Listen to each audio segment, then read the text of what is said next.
Hey everybody, and welcome back to Bigfoot Cooking. On today's menu, Bigfoot's baby shower apple bread. I gotta go to a baby shower today, so I might as well bring a little gift from the kitchen. Now on this little menu here, hey, like this, fancy little crust, a little weaving of the bread dough. It's actually not as complicated as it looks. Now, to start this guy out, we're gonna start with the bread, of course, because it's a yeast bread, it's gotta rise. So we're gonna need, to begin, a 1/4 cup of warm milk. The reason why you do warm is it will shock the yeast that's coming up. And if you kill the yeast, well, it doesn't really work as yeast bread, does it?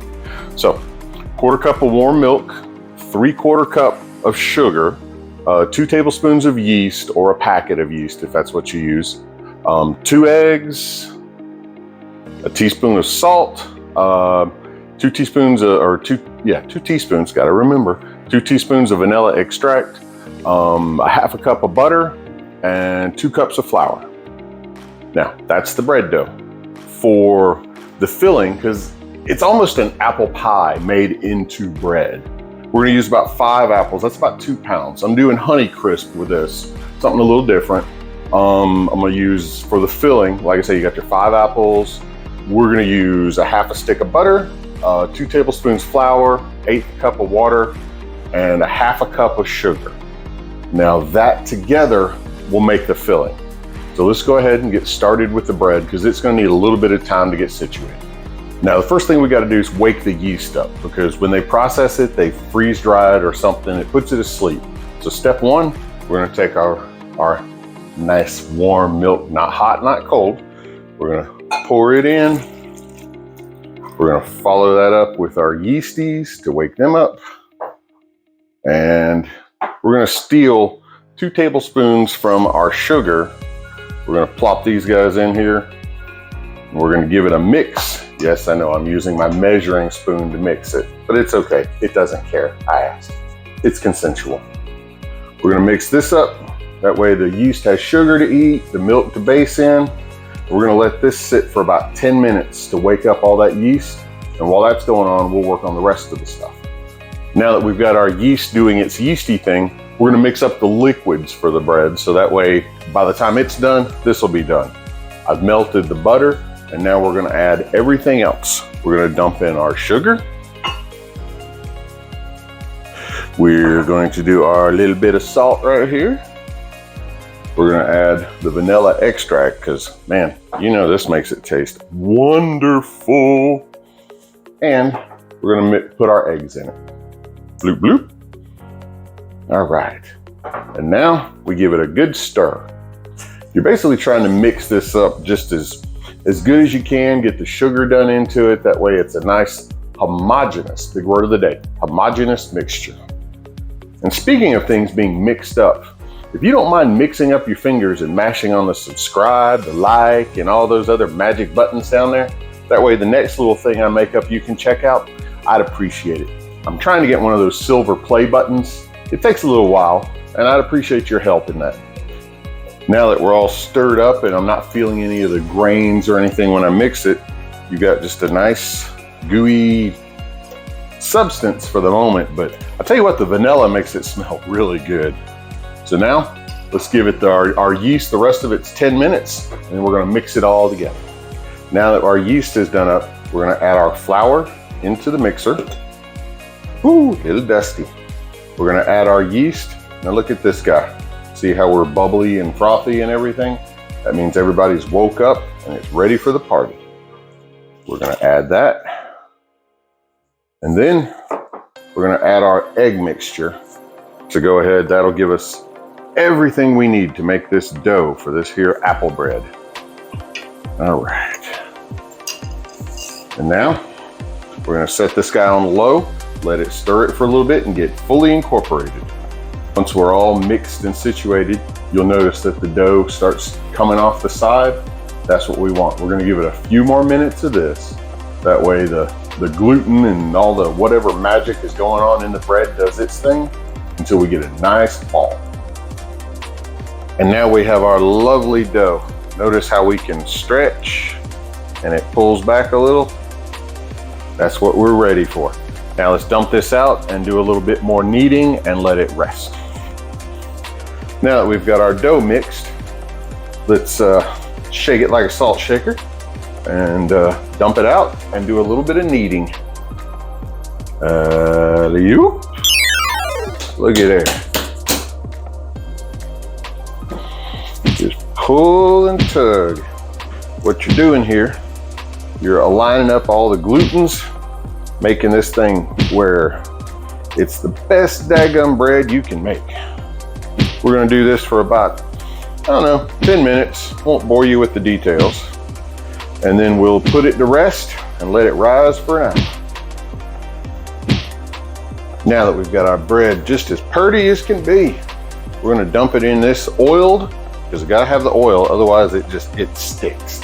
But we got our oiled pan that we're gonna let it sit. Now, in the realm of full disclosure, I don't know why I was thinking 2 cups, because we wound up actually using 3 cups of flour for the dough. So I was off a little bit in the beginning. I apologize. We're gonna set this guy in here, spin it a little bit, get the oil all over everything. And now we're just gonna let this sit for an hour and rise up. Now that the dough is rising, let's work on the filling. Now the filling we're making today is pretty much the same thing you would use if you were making an apple pie. We're just not gonna make as much of it, and we're gonna cut our apples a lot smaller, because when you're stuffing bread, you can't, well, I guess you could have really big hunking pieces of apple, but you never know how much of a bite you're gonna take, and it rolls up better. So let's go ahead and start working our magic with the apples here. Time for apple number 1, apple number 2, number 3, number 4, and number 5. And of course, the 6th apple is called chicken food. They love it when I cook. Now we're gonna take our apples, we're gonna cut them up, you know, fairly small. Like I say, enough that when they're mixed in, they're basically bite-sized. So let's go ahead and take care of all these guys. Now, if you don't have the fancy peeler, believe it or not, this can be done by hand. So don't feel like you have to run out and buy something. Just cut it, mix it, and make it. Now that we got a bowl full of these, I got thinking, you know, let's add a little cinnamon to it just for that extra little kick. I mean, it almost is an apple pie. We might as well make it taste like an apple pie.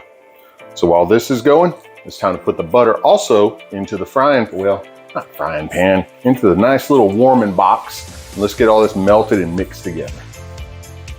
Let's apply the heat. Oh yes. Bring it on down. Put this guy on. Now let's melt the butter. Going, going, going, gone. Now that we've got our butter melted, let's make our roux by adding the flour. Mix, mix, mix. Now that these guys are happily mixed together, let's add our room temperature water and our sugar. And you just have to stir, stir, stir. You do not want this to burn, people.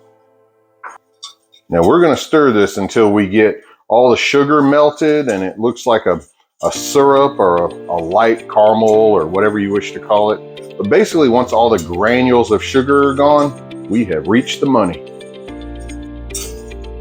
And there you have it. Now that everybody's mixed, we're gonna turn off the heat. And next, we're gonna pour in all of those cinnamon apples. Let's get this guy out of the way. And into the pool. Whee! I'm telling you, we do not forget things. They all must be in the pot. And now we're gonna mix this up and get this buttery, sugary goodness all over everything. And there you have it. Nice, coated, ready for eating and eating and eating apples. But not yet. These guys have a destination and a destiny with some bread. And now, by the power of editing, we have a nice full bowl of fluff. Now it's time to deflate. Let's see if it'll deflate. Poof, poof, poof, poof, poof. Okay. We'll pull this out onto our workbench here. I like it when stuff does right. And what we're gonna do, we're gonna kind of loosely roll this out and we're gonna split this into 3 sections. All right. Reason being, we're gonna get 3 loaves of goodness out of this yeast bread. All right. So we're gonna roll this up. We're gonna set 2 of them off to the side while we work on the 3rd.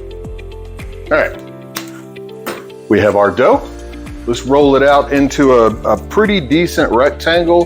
This one, normally homemade don't matter, but because of the way we're cutting and rolling, this one has to be done a certain way. So let's get this squared up and let me show you the cool cutting part. We just use the French roller, smooth this out, work the corners. Again, we're really trying to get this one rectangular as opposed to just anything works. And there we go. Roughly square. What we're gonna do now, I'm gonna use my pasta bike. Now, you can do this with just a pizza cutter, and I guess really you could do it with just a knife. What we're gonna do, we're gonna cut across the bottom. We won't talk about this one because it wasn't pretty. This gives us about 4 strips, and we're gonna use these in a minute to make the lattice. You'd be amazed at how easy this is. Now we got those pulled away. What I'll do, I'll take and kind of measure out just a little bit, a slight little mark there, so I know how far to come up. And I'm gonna put my little pizza guy here, and we're just gonna push down. We're gonna make our lines. We'll do it again, and we'll do it again. All right. Now, from here, you're gonna pull back every other one. So that way you create a, I don't know, even, odd, odd, even, whatever you wanna call it. We get all these guys back. We'll grab the first of these. It lays right in here. Oh, I didn't pull this one back far enough. No. There we go. We'll lay this guy right here. Simple procedure. And now everybody flips. This goes down, this comes up. We do it the whole way down. Like so. Take our next one. It lays right here next to the other ones. Now it's easy to stretch this out, but don't. Keep it where it's nice and relaxed. And you just do the same thing again. You flip down, you flip up, back and forth. And the next one. And the last one. Now in the last one, there's no up. Everybody just goes back down. Now you notice, now that we have our lattice, we've got all this space here. This is where the goodness comes in. Time to put the apples. We're gonna take about 1/3 of our apples. You don't wanna overstuff this, because oops, if you do, it runs out. Or in those guys' case, they just run away. We're gonna smooth this out into a single layer. That way, all of this pastry, well, not pastry, pie dough, bread, whatever you wanna call it, it all gets a little bit of apple flavor. And so when you cut it open, there's an apple in every bite. Now that everybody's appley with a little bit of a loving touch, we're gonna take and we're gonna roll this guy up. It's a little tricky at first because it wants to push the whole thing. So you just have to lift and roll, lift and roll. When you get to here, if you can, try to pinch the end, because like you see, we have stragglers that run. Now for the next part, we're gonna roll it onto this, nicely, easily, carefully, because we don't want no breakthroughs. And what you get is this guy. Now we take the ends, tuck them down. We'll get these out of the way.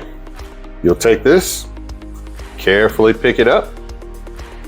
Oh, carefully, it's wanting to break through. And we're gonna set it on a piece of parchment paper on a cooking tray. Now, this guy here, we're gonna tuck our ends, make him nice and pretty. We're gonna cover it with a wet cloth, well, damp cloth. You don't want it to go swimming. We'll cover it in a wet cloth and leave it for 15 minutes. Boom, boom, boom. 15 minutes to rise again. Then we'll be ready for a sugar wash and into the oven. And voila. Okay, I know it doesn't look a lot different, but it actually, the yeast is rose a little bit more. and it's gonna help it settle. Now, what we got here is basically an egg and a tablespoon of sugar. So what we're doing, we're making an egg wash. We're just gonna take this and liberally, I mean, without shame, guilt, or anything, we're gonna coat this guy up, get a nice egg wash on it, because what this does is at the end of it, when it comes out of the oven, it's just got a beautiful brown coating on it, and that's from this right here. So a nice coat on this and into the firebox. We're gonna slide this guy right into this here firebox. We're gonna give it about 30 minutes at 350 degrees. And oh, what's coming out is gonna be so amazing. Oh look, twinsies. I put in one and two came out. Is that not pretty? Now, tell you what, let's put a little sugar on top. I think a powdered sugar on an apple pie. Why not? I mean, it sounds like it should be absolutely delicious. We got our powdered sugar. We got our sifter. Oh yeah. Now this right here, this is gonna make, I thought I had two of them. Damn, I'm getting old. All right, we're gonna take and scoop up just a little bit of powdered sugar and just a gentle dusting right there. That'll give it just that little bit more sweet treat. You're not going overboard, you're just adding a little something to it. Look at that right there. That, my friends, is a nice little bread. We're gonna cut us up a little slice here, because you want to start with a heart. I don't know, that's always the best spot. It's like when you eat the middle of anything, it's always wonderful. Let's see what we got. We have, yep, a nice apple center, a nice coating of bread wrapped all the way around it. You can even see some of the layers. So let's see what we got. So I know this is going for a baby shower. It's gonna be missing a little piece out of the middle. Sorry, man, this stuff looks good.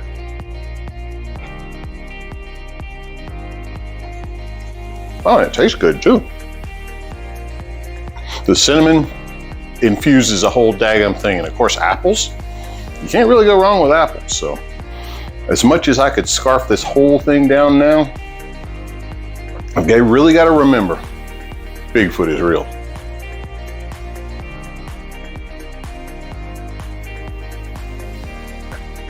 I wonder if I smush it together, if he'll even notice. Yeah, perfect. He'll never know I stole a bite. Shh, we'll tell nobody.